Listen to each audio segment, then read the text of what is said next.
Twerking for Votes is a perfect metaphor for the current state of politics. This is Shelby Campbell. She holds a bachelor's degree from Wayne State University, and she's running for Congress. The main guy she wants to defeat in the race is Sri Tanadar. He's rich, and he's been heavily associated with those labs to test things on beagles, which leads to people having to rescue the beagles. But when he came up in an interview that Shelby had with Fox Detroit, she said something that really made me think. What's your thoughts on him? I just want younger people in office, and he's a millionaire, so I don't have that, and he does, so it's very hard for him to relate to the people. Doubling down. Such a simple, obvious answer. And I agree. I think most people under 35 would agree that a more relatable candidate would be one that wasn't alive when Scarface came out. You want to run your mouth? We can be two consenting adults. We can finish it here.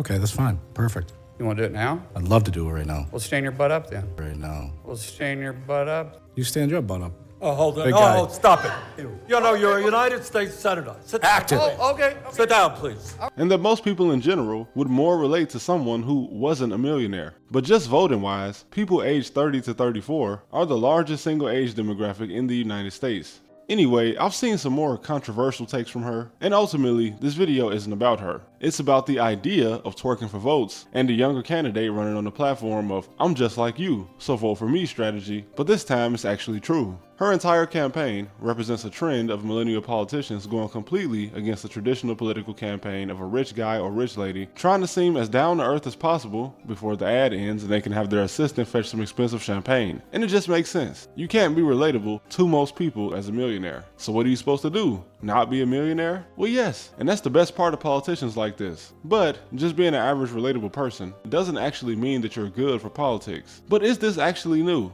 Well, not really. We had a Rhode Island senator doing the same thing back in 2022, and right now we have 7 people serving in state Congress right now that were elected at age 19, with the oldest being Joseph Sweeney in New Hampshire, who at 32 has been serving in the House of Representatives since 2012 when he was 19. And not to mention, an 18-year-old was also elected in New Hampshire in 2022. So age isn't everything when it comes to the current era of politics. But I can't think of a better example for this era than a high-ranking Department of Homeland Security official flexing her position to get her and her sugar daddy through airport security faster. The same sugar daddy that said he witnessed her recreationally taking Xanax on multiple occasions. A woman who is second in command of counterterrorism. I learned about this a while back when it happened, but I just couldn't figure out how to bring it up. I knew it meant something, but then Shelby Campbell put it all into perspective.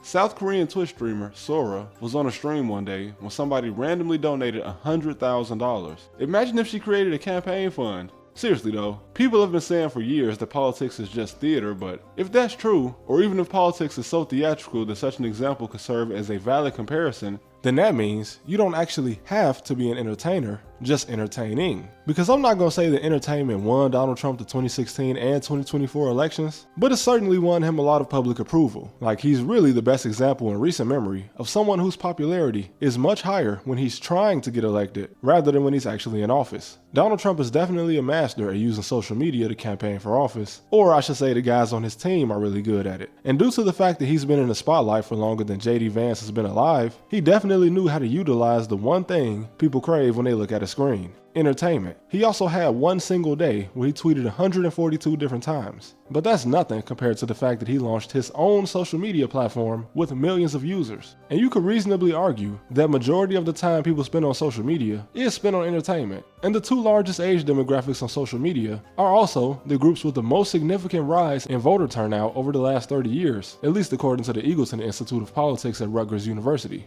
Aside from women over 75, for some reason, they also had a pretty big rise. But it's strange that something as serious as politics gets played off as one big show, which is pretty dystopian considering that political implications sometimes involve drone strikes. Ads during campaign season in the US are ridiculous and kinda insulting to your intelligence. I'm Joni Ernst. I grew up castrating hogs on an Iowa farm. You just might need that semi-automatic. Is it like this in other countries? If you live in or around Blythe, you're gonna want to hear this.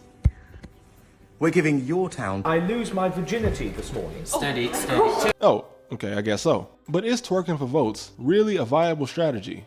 I mean, it could be. At the very least, pointing out the fact that you're more relatable than a millionaire definitely made me listen to her, but I've also heard her say some things about Charlie Kirk, and she even justified it because her voter base doesn't like him. But honestly, he's dead. At this point, no matter what you thought of him, we should be more focused on living people with political influence. There's really no point to keep circling back around to someone who's no longer alive. And people on the right, as well as multiple media outlets, keep calling her a Democrat, but she stated publicly that she's an independent candidate, which is what I figured, because she doesn't appear to have the backing of a major party, at least not officially. And you know what that means. She's probably not going to win anything, but a young candidate that's actually endorsed by a party has a real chance to give people hope, at least. I still don't trust politics, but look at someone like Zoran Mamdani. Whether you agree with his policies or ideology, you have to admit that he represents a huge change in politics from the traditional millionaire or hedge fund manager jumping into an election cycle simply because they can afford to.